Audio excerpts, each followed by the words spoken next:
ঝিনাইদহ ৪ আসনের সংসদ সদস্য আনোয়ারুল আজিম আনার হত্যায় জড়িত সন্দেহে গ্রেপ্তার ৫ জনের মধ্যে ৪ জন আদালতে স্বীকারোক্তিমূলক জবানবন্দি দিয়েছেন। রিমান্ডে জিজ্ঞাসাবাদ চলছে একজনের।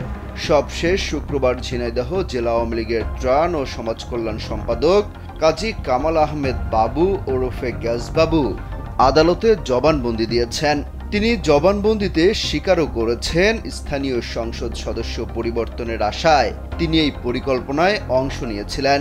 এমপি আনারকে হত্যার মূল কিলার আমানুল্লাহ ওরফে শিমুল ভূঁইয়া দেশে ফিরে এলে তার সঙ্গে বৈঠকও করেছেন। বৈঠকে এমপি হত্যার ছবি আদান প্রদান করেছেন তারা। শুক্রবার ঢাকার মেট্রোপলিটন ম্যাজিস্ট্রেট মোহাম্মদ জসিমের আদালতে বাবুর জবানবন্দি রেকর্ড করা হয়।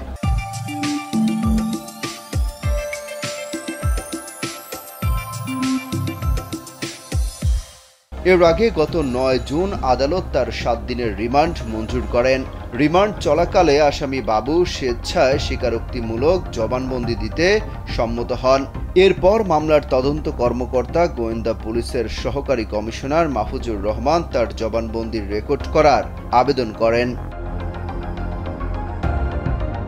এর আগে আদালতে নিজেদের দায় স্বীকার করে জবানবন্দি দিয়েছেন এই হত্যাকাণ্ডের সঙ্গে জড়িত চরমপন্থী নেতা আমানুল্লাহ, তার ভাগ্নে তানভীর ভূঁইয়া ও যুক্তরাষ্ট্রে পলাতক আখতারুজ্জামানের বান্ধবী শিলাস্তি রহমান।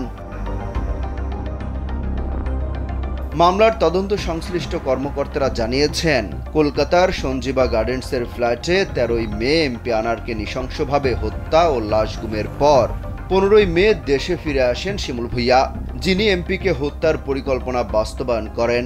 শিমুল দেশে ফিরে আসার পরদিন ১৬ই মে রাতে বাবুর সঙ্গে হোয়াটসঅ্যাপে যোগাযোগ করেন। তারা ১৭ই মে ফরিদপুরের ভাঙা এক্সপ্রেসওয়ের পাশে শিমুলের গাড়িতে গোপনে বৈঠক করেন। ওই বৈঠকে হত্যার ছবি, টাকা পয়সা লেনদেনের বিষয়ে আলাপ হয়। ডিবির তদন্ত সংশ্লিষ্ট কর্মকর্তা ও ঝিনাইদহ আওয়ামী লীগের নেতাদের সঙ্গে কথা বলে জানা গেছে, ঝিনাইদহ জেলা আওয়ামী লীগের নেতা কাজী কামাল আহমেদ বাবু ওরফে গ্যাসবাবু ওই জেলার সাধারণ সম্পাদক ও এমপি মনোনয়ন প্রত্যাশী সাইদুল করিম মিন্টুর ঘনিষ্ঠ সহচর। শোকাহত আনার পরিবারকে সান্ত্বনা জানাতেও মিন্টু ও বাবু একসঙ্গে তাদের বাড়িতে গিয়েছিলেন। এমপি আনারকে হত্যার ১ সপ্তাহ আগে মিন্টুর সঙ্গে আখতারুজ্জামান শাহিনের হোয়াটসঅ্যাপে কথা হয়েছিল। সেই কথোপকথনে আনারকে হত্যার পরিকল্পনার আভাস পেয়েছিলেন মিন্টু। পরে এ সংক্রান্ত আলোচনার জন্য মিন্টুর পক্ষ থেকে বাবুকে এবং শাহিনের পক্ষ থেকে শিমুলকে মনোনীত করা হয় বলে জানিয়েছেন ডিবির অতিরিক্ত কমিশনার মোহাম্মদ হারুনুর রশিদ। গত ৫ জুন আদালতে দেয়া স্বীকারোক্তিমূলক জবানবন্দিতে শিমুল ভূঁইয়া জানিয়েছেন, হত্যার মিশন সফল হলে মিন্টু ২ কোটি টাকা দেওয়ার কথা বলেন। পরিকল্পনা অনুযায়ী এমপি আনারকে হত্যার পর আসামিরা বাংলাদেশে ফিরে এলে প্রথমে ২০ লাখ আর ২৬ থেকে ২৯ মের মধ্যে দেবে বাকি ১,৮০ লাখ। কিন্তু সেসব টাকা লেনদেনের আগেই গ্রেফতার হন আসামিরা। অমিত হাসান রবিন, কালবেলা।